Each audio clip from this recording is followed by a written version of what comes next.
And now, if it please the king, let search be made in the treasury of the king, which is there in Babylon, to see if it is so that the order was issued by King Cyrus to rebuild that temple of God in Jerusalem, and let him send us the wish of the king in this matter. Yeah. Okay, whatever he decides.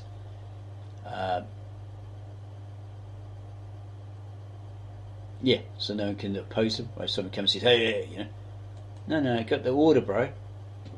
Got the decree. Yeah, see? King Darius issued an order, and they searched in the archives where they deposited the sheet. Sorry, we got this wrong because it's so freaking small we can't hardly see it, even with a magnifying glass. Yeah, in the year of one of King Cyrus issued an order, the temple of God in Jerusalem. Let the temple be rebuilt, a site where they offer sacrifices, and its foundation are raised up high, its height 60 cubits, etc., etc. The 3 courses of hewn stone and a course of new wood, and let the expense be given from the palace of the king. And moreover, let them return the gold and silver from Babylon, right? They stole vessels of the temple of God, which Nebuchadnezzar removed from the sanctuary. Yeah, give it back, Mr. Nebuchadnezzar, you thief. Yeah, which is in Jerusalem, and besought to Babylon let each go to the sanctuary which is in Jerusalem to its site, and you should deposit it in the temple of God. Okay. Yeah, this guy here, Tatanai, governor of the province of beyond the river, and Shethar-bozenai and their colleagues, the investigators who are in the province of beyond the river, stay away from there. Yeah, make a decree. Leave the work on that temple of God alone. Let the governor of the Jews and the elders of the Jews rebuild that temple of God on its site. And as an order was issued by the king as to what of you should do for those elders of the Jews to rebuild that temple of God from the goods of the king, coming from the tribute of the province of beyond the river. Let the expense be given in full to those men, that they not stop. So whatever they need, whatever is necessary, bulls, lambs, rams, gold, silver, sacrifices, whatever they wanted, request it. And an order was issued by him that any person who alters this decree shall have a beam removed from his house, and he shall be impaled on it. Ooh, a bit like Vlad the Impaler, right? In his treatment of the Turks.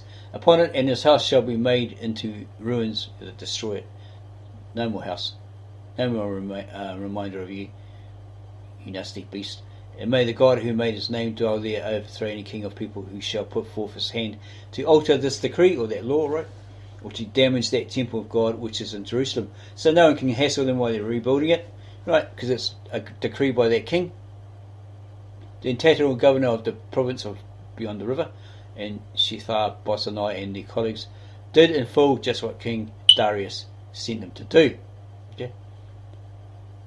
And it continues. Trying to get to the end here, because this is all historic. Okay. It's coming from those records. There's a person here. Probably just who is this guy? An antagonist. Okay.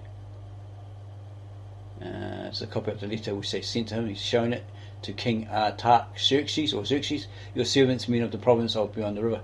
And now let it be known to the king that the Jews who came up from you have come to Jerusalem. They are rebuilding that rebellious and wicked city. They are completing the walls and repairing the foundation. Now let it be known to the king that if the city be rebuilt and the walls completed, they will not give tribute, poll tax, or land tax, and in the end she will harm kings. Now since we eat of the salt of the palace, and it's not fitting for us to see that nakedness of the king, etc., etc., for this reason we have sent and informed the king that he should search in the book of records of your fathers, and you'll find in the book of records and know that the city is a rebellious city and harmful to kings and provinces, and they have been acting seditiously within it from days of old. So they're lying, telling all these lies, right, because they want it destroyed. They want these people destroyed, all that sort of stuff. They want that temple stopped, because they get all powerful, they reckon. For this reason that city was destroyed. We informed this king that if that city be rebuilt and its walls completed, you will thereupon not have a portion of in the province of beyond the river. So you won't have any part on that place there, the goodies from there, the benefits from there. Okay, it's like a bribe, threat, a subtle threat.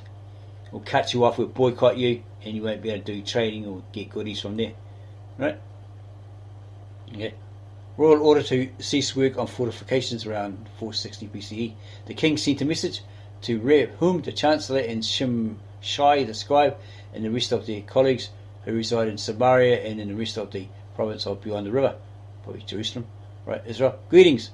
And now the rescript which you sent to us has been read before me in translation and in order, because he didn't know the language, so obviously he had a translator that related it to him in his language. An order was issued by me, and they searched and found that that city has risen up against kings from days of old, to when they were rebuilding it, and rebellion and sedition have been carried out in it, and mighty kings have been over Jerusalem and ruling throughout all province of beyond the river, and tribute, poll tax, and land tax has been given to them.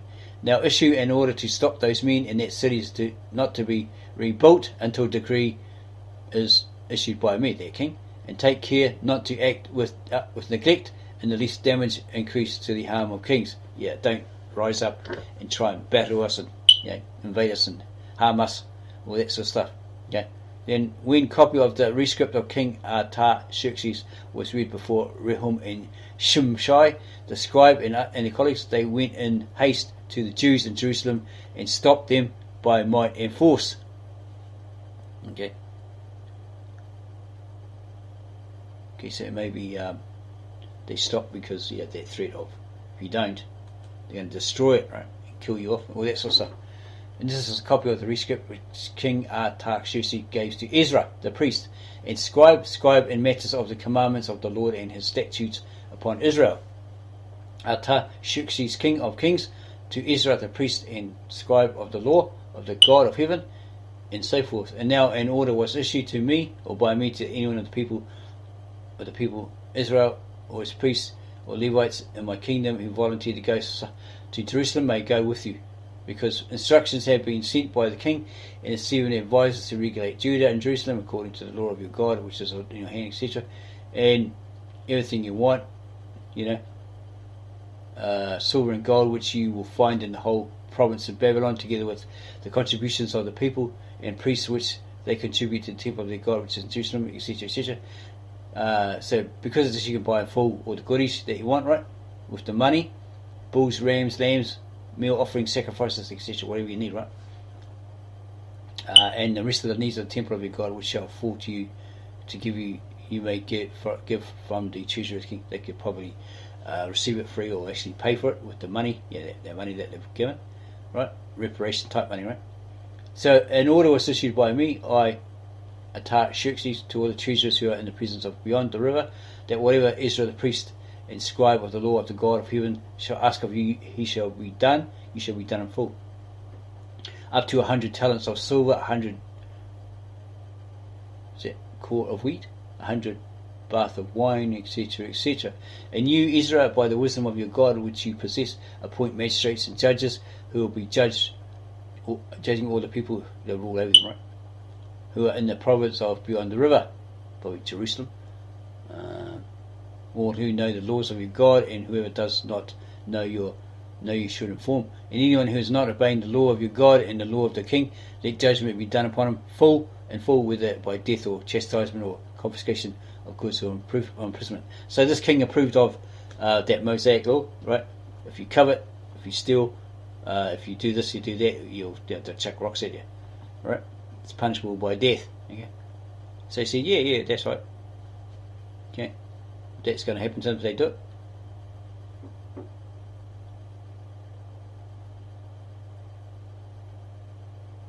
Okay, so in this king Artaxerxes' kingdom, probably in Persia, he's given them the decree that they can leave and go and repair this temple in Jerusalem. Some went, some didn't, or some went, a lot didn't. And then to an encyclical letter of Nebuchadnezzar in praise of God. King Nebuchadnezzar, did he ever go evil after he supposedly became an animal man? King Nebuchadnezzar, to all the people, nations and languages that dwell in all the earth, may your welfare abound. The signs and wonders that the Most High God has done for me, it is pleasing for me to relate. How great are his signs, how mighty his wonders, his kingdom is an everlasting kingdom, his rule is from generation to generation. So he must have come to realise that of this one true God, right? So he turned, okay, repented or whatever, and praised God. Then King Darius wrote, okay, it was the encyclical letter of Darius decreeing obedience to God of Daniel, to the God of Daniel. Then King Darius wrote, to all peoples, nations, and languages that dwell in all the earth, may your welfare abound. Yeah, may you be blessed, right? May your life be great. Yeah. An order was issued by me that in all the domain, that's the king, of my kingdom, they should tremble in fear before the God of Daniel, for he is the living God and endures forever. His kingdom shall not be destroyed, and his rulers to the end. He delivers and saves and does signs and wonders in heaven and on earth, for he saved Daniel from the hands of the lions. Okay, because he heard about it. Okay, they got chucked at the lions, and the lions just, I don't know, licked them or something. Ignored them, didn't eat them.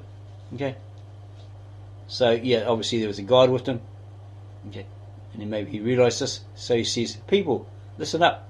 Everyone in my land, speaking different language with everybody on the earth, every man, woman, child, listen up, because you're going to worship. You should tremble and worship before the God of Daniel, for he is the living God and endures forever. Okay, his kingdom shall not be destroyed, and his rule is to the end. He delivers and saves, etc., etc. So that's verification from this Persian king, historically. Okay, his acknowledgement of the one true God. Okay, so all those people out there says, "Oh, God doesn't exist," la la la la, all this sort of stuff. It's all a fairy tale. Well, sorry, but you owe me a 7-course dinner and some dancing and some roses, some chocolates. Yeah, okay. So expecting those in the mail, all you atheists, etc. Right. So that's verification historically that the Bible is not all fairy tales. Okay.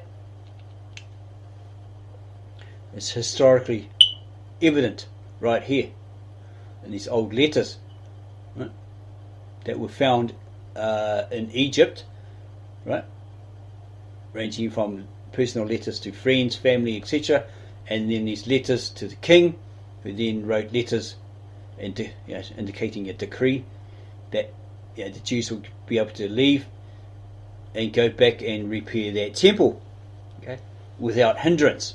Nobody bugged them, right? Okay. So if you like this video, I'm pretty sure it recorded and it didn't stop halfway through by itself. Then subscribe to our channel, give us a like, add your comments down below, and we'll get back to them sometime this year. And then go tell your family, friends, neighbours, Christians, Jews, Muslims, whatever, about this particular video, and us, the Ministry of the Real Truth, report it to you. Okay, that this verifies historically. There's historical evidence here that this guy Daniel existed, that this thing happened to him. Him and his mates, homies, didn't get in by the lions, and the Jews were allowed to go back after the exile with Babylonians and rebuild that temple that they'd destroyed. They'd been given all the goodies back that they took, they carried off. The Babylonians, King Nebuchadnezzar, had in storage, etc. And then he woke up and realized, hey man, wow, what a miracle, all these things are happening. So, like the king of Persia, Artaxerxes, what his name was, Xerxes, he realized too, hey man, this God's miraculous, the God of Daniel. So he's giving a heads up to all the people in the world, all the countries they know they were invaded, all the nations, whatever, with all the different languages, peoples and languages, worship the one true God, the God of Daniel, because he's for real, right? Okay. So maybe it's God speaking through that king.